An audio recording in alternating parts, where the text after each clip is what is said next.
গতকাল হঠাৎ করে লাফিয়ে বাড়া সোনার দাম আজ আবার উল্লেখযোগ্যভাবে কমে যাওয়ায় বিনিয়োগকারী ও সাধারণ ক্রেতাদের মধ্যে সৃষ্টি হয়েছে চরম বিস্ময়। বাজারে এমন দ্রুত ওঠানামা নতুন কিছু না হলেও সাম্প্রতিক এই পরিবর্তনের পেছনে রয়েছে আন্তর্জাতিক পরিস্থিতি, বিনিয়োগকারীদের মানসিকতা এবং অর্থনৈতিক বাস্তবতার জটিল সমন্বয়। আজ সকাল 10টা থেকে দেশের বাজারে 22 ক্যারেটের প্রতি ভরি সোনার নতুন দাম নির্ধারণ করা হয়েছে 2,47,977 টাকা, যা আগের দিনের তুলনায় 4,432 টাকা কম।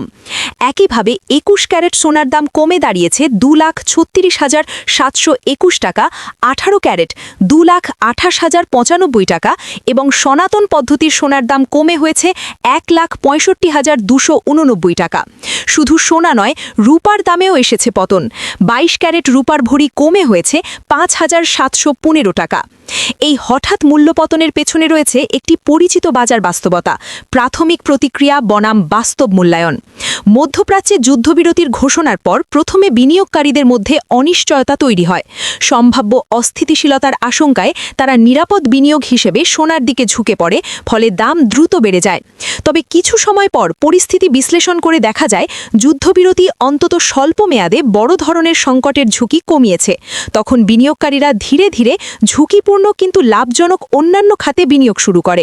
এর ফলে সোনার চাহিদা কমে যায় এবং দাম নিম্নমুখী হতে শুরু করে। এর সঙ্গে যুক্ত হয়েছে বৈশ্বিক অর্থনীতির আরেকটি গুরুত্বপূর্ণ উপাদান, যুক্তরাষ্ট্রের সুদের হার বাড়ার সম্ভাবনা।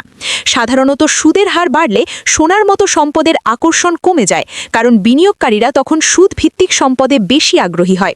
বিশ্লেষকরা বলছেন, যদি আন্তর্জাতিক বাজারে সোনার দাম আরও কিছুদিন নিম্নমুখী থাকে এবং ডলারের চাপ না বাড়ে, তাহলে দেশের বাজারেও সোনার দাম ধীরে ধীরে কমতে পারে।